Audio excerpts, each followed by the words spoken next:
नमस्कार, मैं हूं राहुल शर्मा। आप देख रहे हैं एसपीएन 9 न्यूज। स्वागत है आपका हमारे इस खास प्रोग्राम में। प्रोग्राम की शुरुआत कांग्रेस पार्टी आलाकमान सोनिया गांधी से।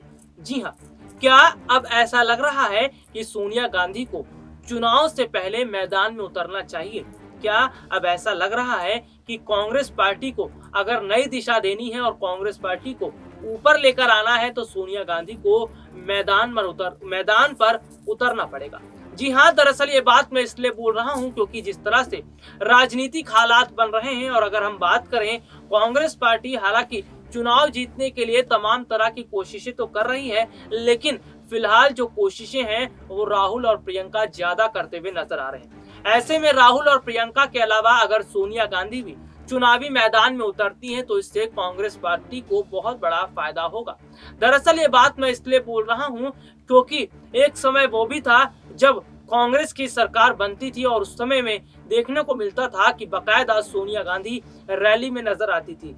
जब भी चुनाव होते थे उस समय सोनिया गांधी मैदान पर होती थी और रैलियों के जरिए वो लोगों को, वोटर्स को अपनी पार्टी की तरफ करती थी। तो यहाँ पर एक बार फिर सोनिया गांधी की जो है याद कांग्रेस पार्टी को दोबारा आ रही है, क्योंकि कांग्रेस पार्टी के नेता जो है ये मांग कर रहे हैं कि अब सोनिया गांधी को भी थोड़ी बहुत रैलियां करनी चाहिए।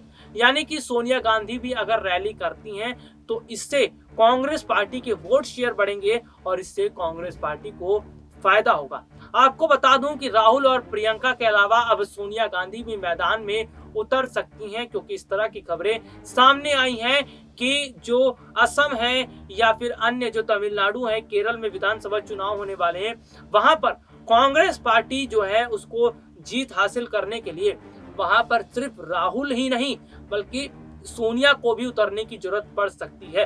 क्योंकि अगर सोनिया गांधी वहां पर उतरती हैं और चुनावी रैलियां करती हैं तो इसका बहुत बड़ा फायदा कांग्रेस पार्टी को होगा और कांग्रेस पार्टी को फायदा होगा, यानी कि कांग्रेस के वोट शेयर भी बढ़ेंगे। अब मैं आपको यहाँ पर यह भी समझाऊंगा कि आखिरकार क्यों सोनिया गांधी की याद आ रही है कांग्रेस पार्टी के नेताओं को और क्यों उन्हें ऐसा लग रहा है कि सोनिया गांधी को अब चुनावी मैदान पर उतरना चाहिए। दरअसल अगर मैं बात करूं तो सोनिया गांधी अनुभवी नेता हैं और सोनिया गांधी ही पार्टी आलाकमान है। सोनिया गांधी की अगर हम बात करते हैं तो कांग्रेस पार्टी ने अगर 2014 से पहले अभी तक जो है देश में उन्होंने ही राज किया था, कांग्रेस पार्टी ने राज किया था। और सबसे बड़ी बात देखिए यहाँ पर यह है कि जिस तरह से कांग्रेस पार्टी का नेतृत्व सोनिया गांधी ने किया और जिस तरह से जब भी लोकसभा चुनाव आते थे या फिर अन्य राज्यों में जब विधानसभा चुनाव होते थे तो वहां पर कांग्रेस पार्टी की तरफ से सोनिया गांधी बकायदा जाया करती थी। सोनिया गांधी रैली करती थी और जिसका फायदा कांग्रेस पार्टी को मिलता था। तो यही वजह है कि आज कांग्रेस पार्टी को ये जरूरत महसूस पड़ रही है कि सोनिया गांधी को अब मैदान पे उतरना चाहिए। सोनिया गांधी अगर मैदान में उतरती हैं तो इसका फायदा कांग्रेस पार्टी को होगा। हालांकि राहुल और प्रियंका की मैं बात करूं तो राहुल तो फिलहाल वो कमाल नहीं कर पाएंगे, वो जादू राहुल गांधी का नहीं चल पाएगा जो जादू चलना चाहिए था। सोनिया गांधी की अगर हम बात करें तो सोनिया गांधी के मैदान में उतरने से ये होगा कि कांग्रेस पार्टी एक नई मजबूती के साथ दिखती हुई नजर आएगी और कांग्रेस पार्टी के नेताओं के अंदर भी एक नई ऊर्जा देखने को मिलेगी। तो यहाँ पर सोनिया गांधी के उतरने की बात अब कही जा रही है। बहुत सारे कांग्रेसी नेता हैं जिनकी मांग यह है कि प्रियंका और सोनिया दोनों को एक साथ रैलियां करनी चाहिए और दोनों को जो है वोटर्स को अपनी तरफ करनी चाहिए। तो सोनिया और राहुल की अगर हम बात करें तो वो भी रैलियां करेंगे, लेकिन सोनिया और प्रियंका की जोड़ी जो है वो कांग्रेस पार्टी के लिए बेहतर साबित हो सकती है। सोनिया और प्रियंका मिलकर अगर रैली करते हैं तो इससे न सिर्फ कांग्रेस पार्टी के वोट शेयर बढ़ेंगे, अगर मैं बात करूं जो कांग्रेसी वोटर्स हैं वो भी कांग्रेस के साथ जुड़ेंगे।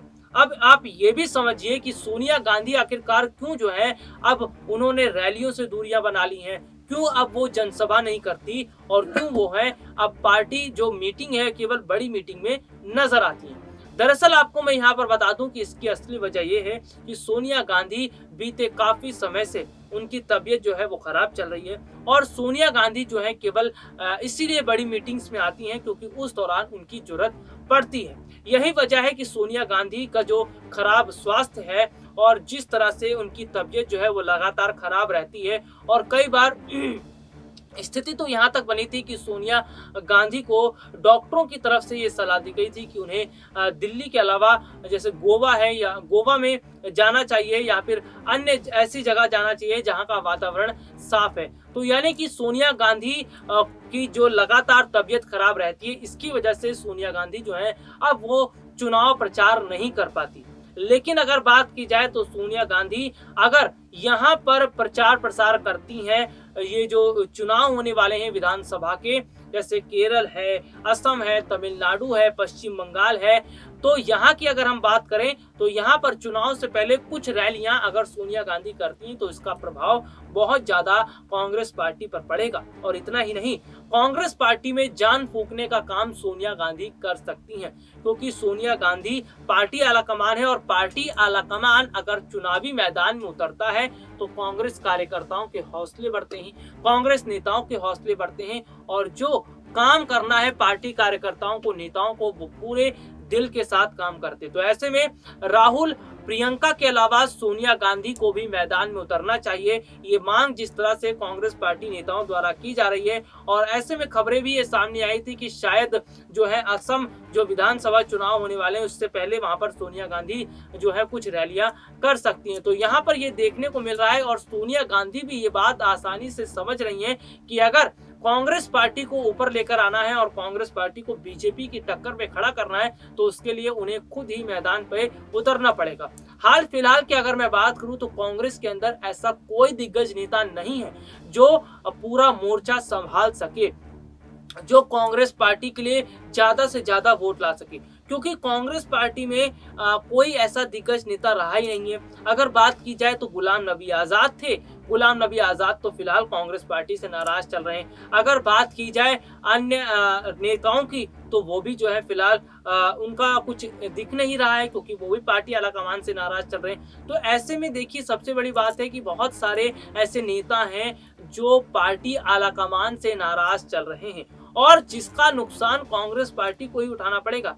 लेकिन अगर कांग्रेस पार्टी आलाकमान इन नेताओं को समझा बुझाकर इन्हें जिम्मेदारियां सौंपती है और इन्हें भी स्टार प्रचारक की लिस्ट में शामिल किया जाता है तो वाकई में अपने आप में बहुत बड़ी बात होगी। अब मैं यहाँ पर एक गुलाम नबी आजाद का एक बयान आपको बताना चाहूंगा। वो बयान क्या था और बयान के बाद क्या स्थिति बनी ये आपको समझाऊंगा। दरअसल गुलाम नबी आजाद जिन्होंने देखा कि कांग्रेस पार्टी के अपने ही जो उनके अपने लोग हैं उन्होंने उनके खिलाफ बिगुल फूंक दिया है, उन्होंने उनके पुतले जलाने शुरू कर दिए हैं, कांग्रेस पार्टी के नेताओं ने उनके खिलाफ बगावत शुरू कर दी है। ये सब देखकर गुलाम नबी आजाद टूट गए। लेकिन गुलाम नबी आजाद ने ये कहा कि वो पक्के कांग्रेसी हैं और कांग्रेस के साथ रहेंगे और उन्होंने ये बयान तक दे दिया था कि जो विधानसभा चुनाव होने वाले हैं इन चुनाव से पहले अगर खास तौर पर गुलाम नबी आजाद को बुलाया जाएगा तो वो जरूर जाएंगे। यहाँ तक कि उन्होंने कह दिया था कि अगर उन्हें न्योता दिया जाता है, निमंत्रण भेजा जाएगा प्रचार प्रसार करने के लिए तो वो जरूर जाएंगे। लेकिन उसके बावजूद भी पार्टी आलाकमान ने गुलाम नबी आजाद को नकार दिया, क्योंकि जो बंगाल चुनाव में स्टार प्रचारक की लिस्ट जारी की गई थी उसमें उनका नाम शामिल नहीं किया गया। इसका मतलब यह है कि कांग्रेस पार्टी जो है अब वो गुलाम नबी आजाद को अपने साथ लेकर नहीं चलना चाहती है। तो ऐसे में अगर कांग्रेस पार्टी अन्य नेताओं को अपने साथ लेकर नहीं चलेगी तो जाहिर सी बात है नुकसान होगा। लेकिन अगर पार्टी आलाकमान सोनिया गांधी चुनावी मैदान में उतरती हैं तो इसका बहुत बड़ा फायदा कांग्रेस पार्टी को होगा। फिलहाल कांग्रेस पार्टी इस वक्त बिखरती हुई नजर आ रही है। ऐसा लग रहा है कि कांग्रेस पार्टी में एक खिचड़ी जो है वो खिचड़ी मची पड़ी है, क्योंकि सभी नेताओं की अलग अलग राय है, सभी जो कांग्रेसी के वरिष्ठ नेता हैं उनकी अलग राय है, पार्टी कार्यकर्ताओं की अलग राय है और पार्टी आलाकमान की तो खैर अलग राय है ही।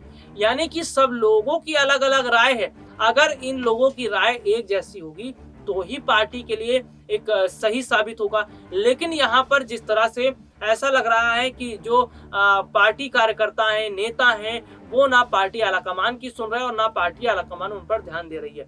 इसका सबसे बड़ा उदाहरण आपको मैं गुजरात से भी बता देता हूँ।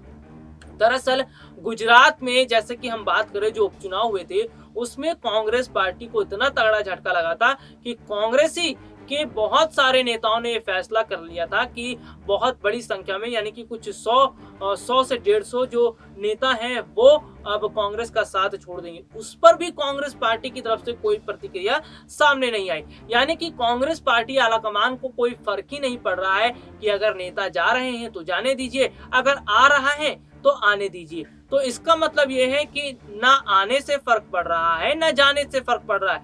अगर ये स्थितियां कांग्रेस पार्टी के अंदर रहती हैं तो आप भी ये समझ सकते हैं कि किस तरह से कांग्रेस पार्टी टूटती हुई नजर आएगी और आगे चल के और ज्यादा टूट जाएगी। फिलहाल के लिए आज मुझे इजाजत दीजिए। नमस्कार।